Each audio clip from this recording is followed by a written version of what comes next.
오늘은 다른 영, 다른 복음, 다른 영, 다른 복음이라는 제목으로 우리 하나님 말씀 함께 나누겠습니다.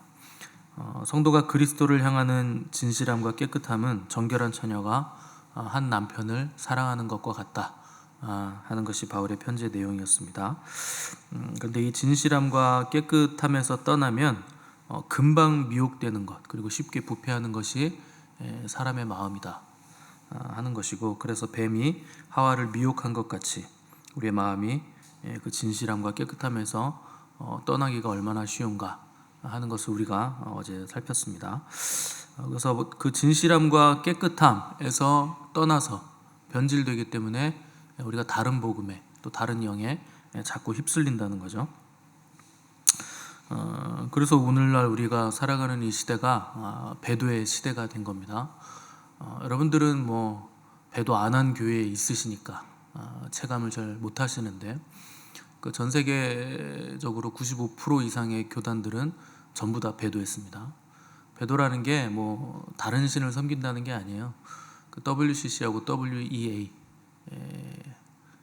거기에 연계돼 가지고 결국 그 배후에는 카톨릭이 있습니다. 그래서 카톨릭과 연계된 단체들과 계속 교류를 하는 것 자체가 배도이기 때문에 성도들은 피부로 못 느낍니다. 그 교단만 알고 또 목사들만 뭐 조금 알까 말까 하기 때문에 잘 모르는 거예요. 그렇게 왜 배도에 휩쓸면서도 모르느냐? 그 진리가 뭔지 모르는 거죠. 복음이 뭔지 모르기 때문에 거기에 휩쓸려 가는 겁니다. 오늘날 가장 우려스러운 복음의 내용이 뭐냐면, 믿기만 하면 다 구원 받는다는 거예요. 맞는 거 같죠? 믿으면 구원 받는 거. 그냥 들으면 맞는 거 같은데, 여러분 입으로만 믿습니다 하고 그냥 고백하면 구원을 받습니까? 여러분들이 상식적으로 생각해도 그게 말이 되는 것 같으세요? 불가능합니다. 제가 한번 요즘 사람들이 말하는 복음에 대해서 말씀드릴 테니까 맞는지 틀리는지 한번 대답을 해보세요. 첫 번째, 인간은 죄인이다. 맞죠? 예수 그리스도는 우리의 구주가 되신다. 내 죄를 사해 주신 구주이시다. 아멘이시죠? 그리스도가 죄인들을 대신해 죽으셨다. 아멘이시죠? 그리스도가 죽은 자 가운데서 부활하셨다. 맞습니까? 이게 복음의 내용입니다. 이거 다 믿으면 구원 받을까요? 이거 귀신도 믿죠? 사탄도 이거 압니다. 이거 믿어요. 못 믿어서 귀신 된 거 아니고 사탄 된 거 아닙니다. 놀랍게도 이 네 가지를 다 믿는 이단들이 수두룩 빽빽해요. 신천지도 이건 다 믿습니다.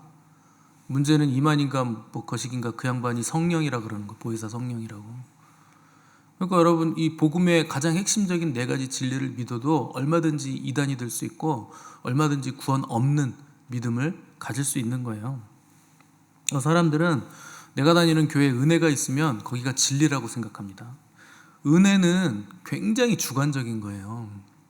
뭐 은혜 사람들 노래하시는데 은혜만으로는 굉장히 부족합니다. 은혜는 내가 감격이 있으면 사람들은 은혜라고 착각하기 때문에 그래요. 구원파에도 은혜 있고요, 신천지에도 은혜 있습니다. 그 사람들 얼마나 큰 은혜 받는 줄 아세요? 여러분, 북한의 주체사상에도 은혜가 있어요. 그 김정은 수령 동지가 우리 동네 방문해보세요. 울고불고 난리 나요. 얼마나 임재가 강한 줄 아십니까? 거기 공항에서부터 그냥 박수 치면서 울고불고 난리를 칩니다. 내가 수령이 얼굴을 봤다고. 은혜가 아주 그냥 충만하죠. 우리는 그 큰 은혜를 받아도 그렇게 운 적이 없는데. 여러분, 은혜가 임하는 조건만 알면, 그 법칙만 알면 누구라도 은혜 받는 분위기 만들 수 있어요. 찬양 인도자들은 이 기술이 뛰어나죠. 어떤 곡을 어떻게 진행을 하면 사람들이 눈물을 흘리고 감격한다, 이런 거 잘 압니다. 그래서 인간의 혼을 자극하는 찬양하고 내가 은혜 받는 찬양을 하면 안 되는 거예요. 예배 시간에 하나님만 영화롭게 하고 높이는 찬양을 하셔야지. 은혜는 주관적입니다. 여러분, 설교 시간에 설교 듣는데 어떤 사람은 맹숭맹숭한데요, 어떤 사람은 오늘 은혜 받았습니다, 큰 은혜 받았습니다 그래요.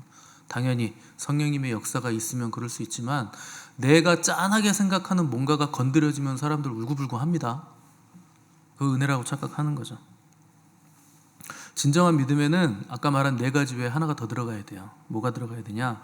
주님이 나의 주인 되십니다 라는 게 들어가야 돼요. 여러분, 이거 빠지면 아무 소용없어요. 나는 그분의 종이고 그분이 나의 주인이셔서 나는 그분의 말씀에 순종하고 복종하고 나의 모든 주재권이 그분에게 있습니다. 이 고백이 빠지면 그거는 헛것입니다. 복음은 단순한 이론이나 사상이나 무미건조한 무슨 법칙이 아니죠. 영원히 죽을 수밖에 없었던 죄에서 죄인들을 구원해 주신 하나님의 아들이 계신다는 이야기고 그분이 나의 주인 되시는 스토리죠.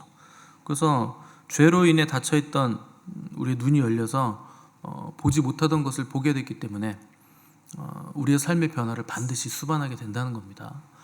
지금까지 알지 못하고 보지 못했던 것을 봤으니까 이제 삶이 변하는 거죠. 그래서 주님께서 복음서에서 맹인의 눈을 뜨게 해주시거나 문둥병자들을 고쳐주셨을 때 그들은 영적인 눈이 열려서 주님께 경배를 드립니다. 그분이 하나님이시다. 그분이 나의 주인이시다. 이렇게 고백을 했다는 거죠. 이게 주님을 만난 사람들의 공통적인 반응입니다. 내 죄를 사해 주셨다로 끝나는 게 아니에요. 누구도 내 죄를 다 가져갔다 사해 주셨다 그러면 좋아하죠. 누가 싫어합니까? 내가 죄가 없다는데 다 좋아하죠. 그건 반쪽짜리 복음이에요. 그분이 내 죄를 사해 주셨고 그분이 나의 주인이심을 알게 되면 그분께 순종하고 복종하기 위해서 몸부림치는 삶에 그 몸부림이 나타나야 됩니다. 순종이 잘 된다는 게 아닙니다. 안 되지만 되기 위해서 몸부림을 치는 거예요. 되어 가는 자들이기 때문에. 근데 오늘날 복음은 내 모습 이대로 받아주신대요. 누가요? 누가 죄인들의 죄 있는 모습 그대로 받아줍니까? 하나님이 죄를 그렇게 만만하게 생각하시나요? 우리만 죄를 만만하게 생각하죠. 절대 여러분 죄인된 모습 그대로 하나님은 안 받아주십니다.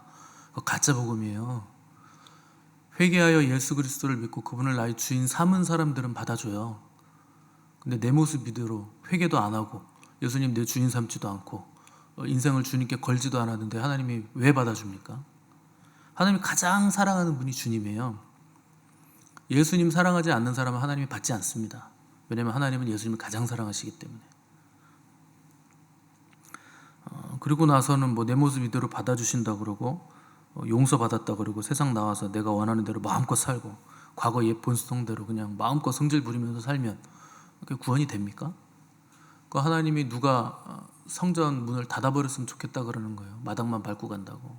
죄의 용서만 받고 간다는 거예요. 마당에서는 제사 드리는 곳이잖아요. 죄 용서 받고 가서 또 죄 짓고 죄 용서 받고 가서 또 죄 짓고 그냥 그리스도의 보혈만 쪽쪽 빨아먹는 거죠. 그리고 계속 죄 짓는 거예요. 그러니까 하나님이 화가 나는 거죠. 내 아들의 피를 그런 식으로 쓰지 마라. 마당만 밟고 가는도다. 누가 성전 뜰 문을 좀 닫아버렸으면 좋겠도다. 여러분 이런 내 모습 이대로 받아준다고 하는 복음을 전하시는 분들은 야고보서를 성경에서 뜯어내셔야 돼요. 야고보는 행함이 없는 믿음은 죽은 믿음이라고 분명하게 규정하고 있습니다. 야고보가 그리스도인들에게 경고하는 건 분명하죠. 모든 믿음이 구원을 보장하는 믿음이 아니라는 겁니다. 누구나 믿음 가질 수 있어요. 잘못된 믿음 가질 수 있고 이상한 믿음 가질 수 있고 앞뒤가 안 맞는 믿음 가질 수 있어요. 그러니까 그 믿음이 우리의 구원을 무조건 보장해 주지 않는다는 거죠. 그 종교개혁을 일으킨 마틴 루터는 야고보서를 지푸라기 복음이라고 폄하했습니다. 왜냐하면 종교개혁이 일어난 이유가 행위로 구원을 얻으려고 하는 로마 카톨릭에 반해서 일어난 거 아닙니까? 그러니까 야고보서가 행함이 없는 믿음, 죽은 믿음이라고 하니까 자기가 종교개혁을 일으킨 그 계기하고 안 맞는 거예요. 그러니까 루터는 얼마나 부족한 사람입니까? 신학적으로. 우리는 뭐 종교개혁을 일으킨 칼빈이나 루터를 대단하다 그러고 특히나 장로교에서는 칼빈을 거의 뭐 예수님 다음이나 비스무리한 정도로 신격화하는데 칼빈주의는 말도 안 되는 짓들입니다. 참고로 저는 칼빈주의 교회에서 평생을 다녔습니다. 여러분도 칼빈주의 교회였고 원래 칼빈이 누군데 뭐 그렇게 신격화합니까? 부족한 인간이에요. 그리고 그 시대 사람들은 우리처럼 많은 복음의 내용들을 알지 못했습니다. 여러분들이 훨씬 더 많이 알아요. 칼빈보다. 뭐 천재적인 머리를 가지고 있긴 하겠지만 칼빈이 그 계시의 점진성이라는 측면에서는 상당히 부족했다는 거죠. 로마 카톨릭이 행위로 자기의 죄 사함 받고 구원을 얻으려는 노력을 하다 보니까 종교개혁을 일으킨 사람들이 아니다. 오직 믿음으로 구원받는다. 오직 은혜다. 오직 성경이다. 성경이 기준이 돼야 된다. 이렇게 들고 나왔다는 거죠. 당연한 겁니다. 로마 가톨릭은 성경보다 교황의 말이 더 위에 있으니까 아니다. 오직 성경이 중심이고 기준이다. 이렇게 들고 일어나는 건 당연한 거죠. 당연한 반응이죠. 근데 그게 너무 나간 거예요. 오늘날은 맹목적으로 오직 믿음, 오직 은혜, 오직 성경을 주장하면서 뭐 성경교가 된 거죠. 그러니까 이거 활자교가 된 거예요. 오직 믿음, 오직 은혜, 오직 성경은 로마 카톨릭한테 하는 얘기입니다. 그래서 사람이 구원 얻을 만한 믿음을 가지게 되면 그 맹목적으로 믿는 게 아니에요. 전인격적으로 믿어야 됩니다. 전인격적이라는 건 지정의가 다 믿음 안에 있어야 된다는 거죠. 지적으로는 진리를 아는 단계에 이르러야 되고, 정서적으로는 진리를 확신하는 단계에 있어야 되고, 의지적으로는 진리의 말씀을 순종하는 단계까지 나아가야 이게 전인격적인 믿음이 되는 거죠. 그래서 그리스도의 말씀과 그분의 권위에 순종하고 복종하는 태도가 나오지 않으면 그 믿음이 자기를 구원하는 믿음이 될 수 없습니다. 그래서 그 믿음이 능히 너희를 구원하겠느냐? 성경이 우리에게 물어보는 거예요. 요한복음 3장 36절 보시면 이렇게 되어 있습니다. 아들을 믿는 자에게는 영생이 있다. 그러니까 믿는 자에게 영생이 있습니다. 맞습니다. 근데 그 뒤에 아들에게 순종하지 않은 자는 영생이 없다. 그러면 믿음하고 순종이 붙어 있잖아요. 믿는 자에게는 영생이 있고 순종하지 아니하는 자에게는 영생이 없다. 믿음하고 순종이 동급이에요. 같은 거예요. 동전의 양면이에요. 그러니까 믿음은 있다고 하는데 순종하는 행함이 나오지 않으면 영생이 없어요. 믿음만 가지고서는 안 되는 거예요. 믿으면 반드시 행함이 따라야 된다. 그 행함을 순종이라 복종이라 이렇게 부르는 거죠. 그러니까 믿는 것과 순종하는 것 절대 분리할 수 없는 겁니다. 사도행전 6장 7절에 보시면 허다한 제사장의 무리도 이 도에 복종하니라. 제사장의 무리라고 하면 유대교죠. 근데 유대교가 그리스도교를 개종했는데 이 그리스도교 십자가의 도에 복종했다. 믿었다고 표현 안 해요. 복종했다고 표현합니다. 그러니까 순종과 복종이 나오지 않으면 영생이 없는 거예요. 성경은 내내 그래서 우리에게 선택을 하라고 두 가지 길을 던집니다. 모세를 통해 하나님이 말씀하실 때는 내가 생명과 사망과 복과 저주를 네 앞에 두었은즉 너와 네 자손이 살기 위하여 생명을 택하라. 그 말씀에 순종하라는 거예요. 율법 주시면서. 또 여호수아를 통해서는 너희 조상들이 강 저쪽에서 섬기던 신들이든지 또는 너희가 거주하는 땅에 있는 아모리 족속의 신들이든지 너희가 섬길 자를 오늘 택하라. 오직 나와 내 집은 여호와를 섬기겠노라. 섬긴다는 게 뭡니까? 종된다는 거예요. 내가 내 인생의 주인이 되든지 여호와 하나님의 종이 되든지 둘 중에 하나를 택하라는 겁니다. 중간 없어요. 다른 길 없습니다. 회색지대 없는 거예요. 하나님의 종이 되든지 다른 것의 종이 되든지.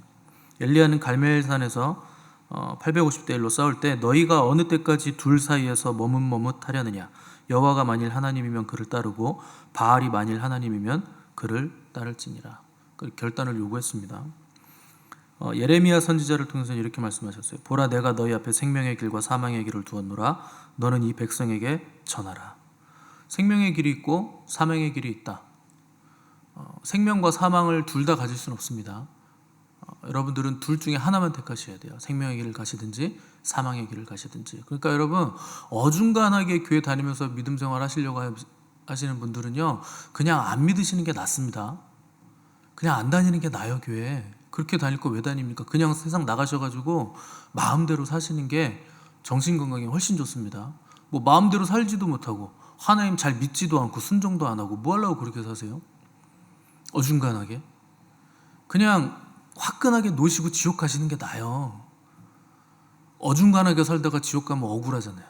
얼마나 억울합니까? 마음대로 놀지도 못하고 내 마음대로 하지도 못하다가 지옥 가면 이것도 아니고 저것도 아닌데 얼마나 억울해요? 그냥 마음대로 사시면 편안하게 지옥으로 모십니다. 편안하게 가세요. 어중간하게 여기 계시지 마시고. 우리 목사님이 세상으로 나가래서 저는 안 믿기로 했어요. 또 이런 얘기 하시는 분들 계실까봐 마음이 좀 쓰이긴 하는데, 어중간하게 믿으려면 이라는 단서를 꼭 기억하십시오. 잘 믿는 사람한테는 이런 얘기 안 해요. 주님도 똑같은 얘기 하셨습니다. 좁은 문으로 들어가라. 멸망으로 인도하는 문은 크고 그 길이 넓어 그리로 들어가는 자가 많고 생명으로 인도하는 문은 좁고 길이 협착하여 찾는 자가 적음이라. 여러분 이거 선택하셔야 돼요. 여러분 지금 가시는 길이 좁고 협착합니까?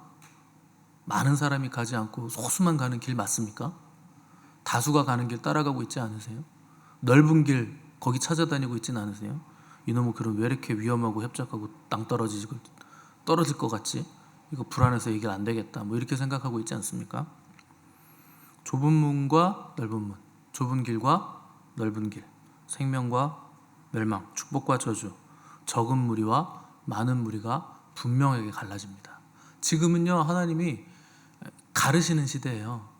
근데 놀랍게도 이미 갈랐다 그러셨어요. 이미 갈라졌어요. 여러분들은 어디에 계십니까?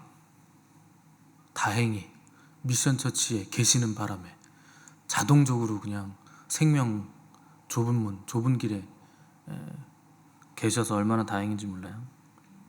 여러분들 생각하시기에 좁은 문과 넓은 문, 좁은 길과 넓은 길 어디가 진리일 것 같으세요? 사람 많이 가는 데랑 우리처럼 사람 얼마 없고 사람들이 막 저 이상해 저 교회는 맨날 뭐 배도 얘기하고 뭐 아무나 뭐 천국 못 간다 그러고 저 교회 이상해. 그 어디가 진리일 것 같으세요? 믿으면 그냥 천국 가요 이런 교회랑 아무 생각 없으세요? 아리까리해요? 아무리 봐도 우리 목사님이 이상하고 저 큰 교회 저기가 사람이 많이 가는 거 보니까 저희가 맞는 것 같은데 사람이 많이 가면 이유가 있겠지. 저희가 맞는 것 같다 이런 생각 하십니까? 많은 무리와 적은 무리 중에 어디에 있어야 될 것 같으세요? 주님 말씀에 비춰보면 우리나라 사람들은요 50% 이상 넘어가는 의견에 반대하는 거 굉장히 두려워합니다. 그 국민성이 그래요. 왜 그런지 아십니까? 사회적인 공격이 두려워서 그렇습니다. 그 백신 맞지 말라니까 사람들 다 맞아요. 그럼 안 맞으면 어떻게 되느냐? 사람들이 공격합니다. 왜 백신 안 맞아가지고 바이러스를 퍼뜨리냐고. 맞은 사람들이 퍼뜨려요. 맞은 사람들이 그 이상한 거 맞아가지고 그 이상한 거 퍼뜨려요. 근데 그 공격을 견디질 못하는 거죠. 다수의 공격. 여러분 다수가 옳은 거 아니에요. 진리가 옳은 겁니다. 옳은 게 옳은 거예요. 다수가 옳은 게 아니고. 우리가 진리를 따르면 선을 행하되 낙심할 이유가 없는 겁니다. 주님이 갚아주실 거기 때문에. 그래도 적은 무리에 있다가 잘못되면 어떻게 해요? 많은 사람들이 생각이 있으니까 가겠죠. 다수가 옳은 거 아닌가요? 이렇게 물어보는 분들이 계신데 여러분 정직하게 여러분 생각해 보세요. 그게 내가 진리가 아닐까 봐 두려워하는 건지 사람들의 비난과 따가운 시선이 두려운 건지. 사람들의 말은 진리가 아닙니다. 사람들의 선택도 진리가 아니고 주님의 말씀만이 진리예요. 주님은 누가복음에서 제자들에게 이렇게 말씀하셨어요. 적은 무리여 무서워 말라. 너희 아버지께서 그 나라를 너희에게 주시기를 기뻐하시느니라. 적은 무리예요. 적은 무리됨을 기뻐하셔야 돼요, 여러분. 수가 적은 거 두려워하지 마시고 여러분 마음이 흔들리는 거 두려워하세요. 많은 사람들 가는 길과 반대로 가는 거 두려워 마시고 친구 떠나고 가족도 떠나고 홀로 외로워지는 거 두려워하지 마시고 여러분 주님을 잃어버릴까 봐 두려워하셔야 됩니다. 주님밖에 없어요. 이 혼탁한 때 마지막 때 미혹이 극심한 때 갈수록 어둠의 영이 짙어지고 좀 있으면 환난의 때가 이제 다가올 텐데 이런 때 여러분 누구를 의지할 수 있습니까? 친구가 나 구원해줘요? 많은 사람들이 다수가 있다고 거기 있으면 구원받습니까? 그냥 휩쓸려서 같이 지옥으로 쓸려가는 거죠. 수가 적다고 해서 믿음 적은 거 아닙니다. 몇 명 없다고 해서 하나님의 역사가 축소되는 것도 아니고 여러분 월드컵 경기장에 수십만 모여서 찬양한다고 해서 거기 뭐가 되는 거 아니에요. 광화문에 수만 명 모인다 그래서 뭐가 되는 거 아니고 뭐 100만 명이 모였는데나 어쩌고 저쩌고 해도 소용없어요. 적은 무리가 모여서 마음을 찢고 회개할 때 거기서 부흥이 일어나요. 거기서 회복이 일어나는 거고 여러분 교회 역사적으로 부흥이 일어났을 때마다 그 부흥이 어떻게 촉발됐는지 보시면 3명, 4명이 모여서 회개한 겁니다. 매주 모여서 매일 모여서 아주 적은 무리가 나라를 위해서 회개하고 기도하고 교회 부흥을 위해서 기도했을 때 거기서 부흥이 일어난 거예요. 많은 무리가 모여가지고 한번 해보자 막 몇십억 들여가지고 으쌰으쌰 한다고 해서 뭐가 됩니까? 회개하지 않는데 뭐가 일어납니까? 교회의 죄가 하늘에 사무쳐 있는데, 다 배도했는데 교회들이. 그 회개 안 하면, 돌이키지 않으면 절대 그런 모임 가지고는 하나님이 일을 못 하십니다. 예레미야 5장 1절에 이런 말씀이 있어요. 너희는 예루살렘 거리로 빨리 다니며 그 넓은 거리에서 찾아보고 알라. 너희가 만일 정의를 행하며 진리를 구하는 자를 한 사람이라도 찾으면 내가 이 성읍을 용서하리라. 여러분, 이 당시에 이스라엘은 하나님의 심판이 예정된 상태였어요. 바벨론이 와서 너희들 망한다. 70년 포로로 끌려간다. 예레미야가 이렇게 선포한 상태였는데 하나님이 예레미야에게 너 예루살렘 거리로 빨리 다니면서 그 넓은 거리에서 찾아보고 깨달아라. 만일 정의를 행하며 진리를 구하는 사람 한 사람만 찾으면 내가 이거 물러줄게. 용서해줄게. 안 망하게 해줄게. 딱 한 사람이요. 여러분, 예루살렘이 얼마나 큰 성읍입니까? 거기에 사람이 얼마나 많습니까? 전 세계 종교가 거기 다 몰려오는 곳인데, 종교인들이. 한 사람만 찾으면 너희 나라 망하지 않게 해주겠다. 하나님 그렇게 말씀하셨어요. 근데 그 한 사람이 없어서 예루살렘 무너진 겁니다. 그 안에 얼마나 많은 제사장들이 있는데요. 얼마나 많은 성직자들이 있는데요. 얼마나 많은 그리스도인들은 없죠. 당시에는 유대교니까. 성도들이 있는데요. 모세오경을 달달 외우는 사람들, 율법의 아들이라고 하는 사람들이 얼마나 많은데 그 안에 진리를 구하는 자, 정의를 행하는 자, 하나님의 공의를 행하는 자가 한 사람도 없더라는 거예요. 오늘날도 마찬가지 아닙니까? 제가 전 교회가 거의 다 배도했습니다. 그럼 여러분 안 믿죠? 믿지 마십시오.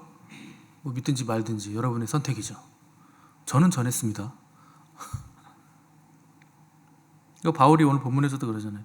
우리가 전파하지 않은 다른 예수를 전파하거나 혹은 너희가 받지 아니한 다른 영을 받게 하거나 혹은 너희가 받지 아니한 다른 복음을 받게 할 때에는 너희가 진짜 잘 용납한다. 아니 그걸 왜 모르냐. 답답한 거죠. 바울이. 어떻게 그런 걸 용납할 수가 있느냐. 왜 그럴까요? 그리스도를 향한 진실함과 깨끗함을 잃어버렸으니까. 배도로 휩쓸려 가는 거죠. 그래서 마지막 때 신부된 교회가 가져야 할 건 순결함과 진실함과 깨끗함이에요. 신부의 영성은 순결함에 있습니다. 아름다운 거 예쁜 거 소용없어요. 순결함에 있어요. 신부는. 거룩과 경건의 능력을 교회가 상실하니까 교회들이 전부 다 어디로 갑니까? 베드로 가는 거예요. 거룩하신 하나님을 믿는다면 마땅히 우리도 거룩해야 됩니다. 거룩과 경건의 능력이 있어야 돼요. 왜냐하면 하나님께서 내가 거룩하니 너희도 거룩하라 말씀하셨기 때문에. 사람이 어떻게 거룩합니까? 하나님이 거룩하라 하시잖아요. 못하는 걸 왜 시킵니까? 하나님이 할 수 있으니까 시키시죠. 여러분 레위기 보시면 다 거룩이잖아요. 그래서 열심히 하고 있는데 내가 거룩하니 너희도 거룩하라. 이게 주제입니다. 거룩이란 건 구별되는 거예요. 하나님의 절대 거룩처럼 그렇게 되라는 게 아니고 너희는 구별되라. 그 거룩의 표징이 뭡니까? 안식일을 지켜라. 이런 거 저런 거 하지 마라. 그게 그냥 거룩이에요. 다른 사람들과는 구별되는 거예요. 다른 사람들은 다 일한다고 할 때 우리는 주일을 지키는 거예요. 주일은 주님의 날인데 저는 그리스도인이라서 일 안 합니다. 그게 거룩이에요. 구별됐잖아요. 세상 사람들과. 거룩이 뭐 어렵습니까? 하라는 거 하고 하지 말라는 거 안 하고 그럼 거룩한 거예요.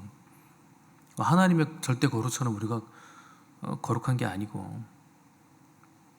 그래서 거룩이랑 구별되는 것이고 경건이라는 건 자기를 지켜 세속에 물들지 않는 겁니다. 이게 경건이에요.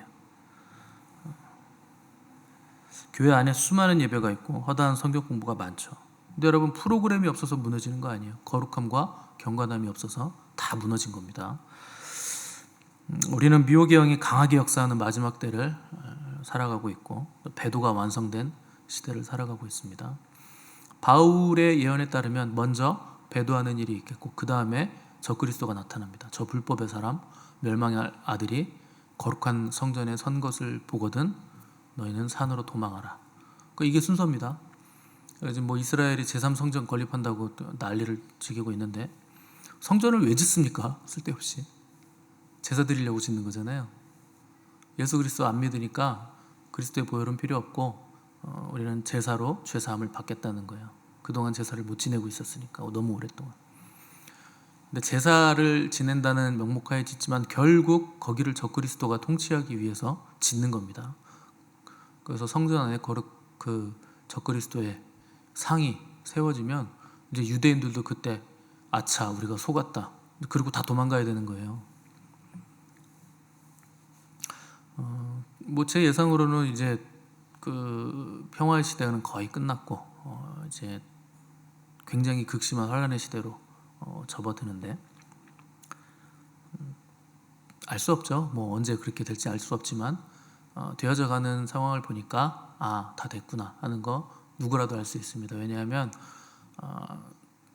예수님도 그러셨어요. 바울이 그랬어요. 그날은 도둑같이 오지만 너희에게는 그렇지 않다. 알 수 있다. 돌아가는 거 보면 알 수 있다는 거예요. 그러니까 제대로 믿지 않는 사람들은 에이 그걸 어떻게 아냐 그러지만 제대로 깨어있는 사람들은요 이제 다 됐다 이런 거 금방 압니다. 여러분 준비하셔야 돼요. 다른 거 준비하시면 안 됩니다. 거룩하고 정결함으로 깨어 있으셔야 돼요. 그거밖에 답이 없어요.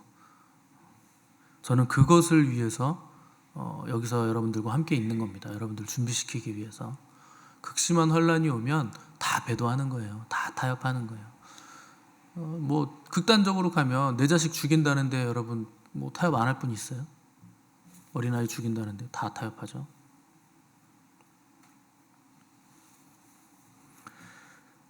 배도의 완성이 끝났기 때문에 이제는 환란만 남았습니다. 그래서 내일은 기쁨이거나 뭐 행복이 아닙니다. 내일은 환란이에요. 그렇게밖에 저는 말씀을 못 드립니다. 은혜 따라가지 마시고 여러분 거룩하고 정결하고 순결한 신부로 준비되셔야 돼요. 은혜 받는 시대는 지났어요. 이제 2000년 동안 교회 시대였어요. 교회는 은혜의 시대입니다. 성령의 시대고 그런 시대는 끝난 거예요. 여러분 은혜는 WCC와 함께하는 교회 안에도 은혜가 있어요. 북한 정권과 함께하는 교회도 은혜 있습니다. 카톨릭과 연합하는 교회 안에도 은혜 있고 모든 종교의 구원이 있다고 하는 교회도요 은혜가 있고 동성애를 찬성하는 교회 안에도 은혜 있어요. 얼마나 좋습니까? 우리 다 같이 다 받아들이자, 수용하자. 은혜 있죠. 그런데 그 은혜가 능히 너희를 구원하겠느냐? 하나님 그걸 물어보시는 거예요. 그걸로 구원받을 수 있겠느냐? 물으시는 거예요. 그래서 주님은 제자들을 향해서 아버지 저들을 진리로 거룩하게 하옵소서. 은혜와 진리가 함께 묶여있지 않으면 배도합니다. 진리를 지켜야 돼요. 은혜가 중요한 게 아닙니다. 진리가 있어야 은혜가 힘이 있는 거죠. 진리가 빠진 은혜는 혼을 끌어당깁니다. 감정만 자극하는 거예요. 그런 은혜로는 구원받지 못합니다. TV 드라마에도 그 정도 은혜는 있고요. 트로트 가수 초빙에도 그 정도 임재는 있습니다. 교회 안에 많은 사람들이 진리 모르죠. 목사님들도 진리를 몰라요. 그러니까 뭐 동상 세우자 그러고 살아있는데도 자기 동상을 세우질 않나. 예배당 안에 트로트 가수 불러가지고 공연을 하질 않나. 여러분 진리를 아는데 어떻게 그런 짓을 합니까? 하나님 예배하는 공간에 어떻게 트로트 가수를 불러가지고 세상 노래를 같이 박수치면서 부르고 목사가 앵콜 요청을 하고 있어요. 한 곡만 더 해달라고 사정사정을 하고. 저는 가오 빠져서 그런지 못합니다. 목사가 어떻게 트로트 가수한테 한 곡만 더 해주세요 그런 말을 합니까? 한 곡에 1000,000원인데. 산에 올라갈수록 길이 협착해지듯이 진리의 길은요 높이 올라갈수록 좁아요. 협착합니다. 나중엔 너무 좁아서 주님과 같이 못 지나가요. 그래서 주님과 하나 돼야 돼요. 그래야 지나갈 수 있어요. 한 사람만 지나갈 정도로 협착하면. 제자들은 배에서 주무시고 계신 주님 보면서 주님 우리가 죽게 되었다고 절망했습니다. 주님이 배 안에는 계시는데 내 안에 없으니까 절망하는 거예요. 배라는 건 뭡니까? 교회예요. 교회 안에는 계시는데 성도들 안에는 안 계신 사람들이 너무나 많은 거죠. 그러니까 조금만 풍랑이 일면 절망하는 거죠. 그 주님은 어찌하여 너희가 믿음이 없느냐 책망하시죠. 여러분 주님을 내 안에 모시기 바랍니다. 교회 안에 있는 주님 소용없어요. 여러분들이 교회잖아요. 내 안에 계셔야 돼요. 주님. 그분과 연합하시기 바랍니다. 누가 뭐라고 해도 좁은 문, 좁은 길 걸으시고 흔들림 없이 진리의 길을 걸어가셔야 돼요. 그래서 다른 복음에 휩쓸리지 않으시는 거룩하고 복된 교회로 서시는 저 여러분 되시기를 도전을 드립니다. 함께 기도하겠습니다.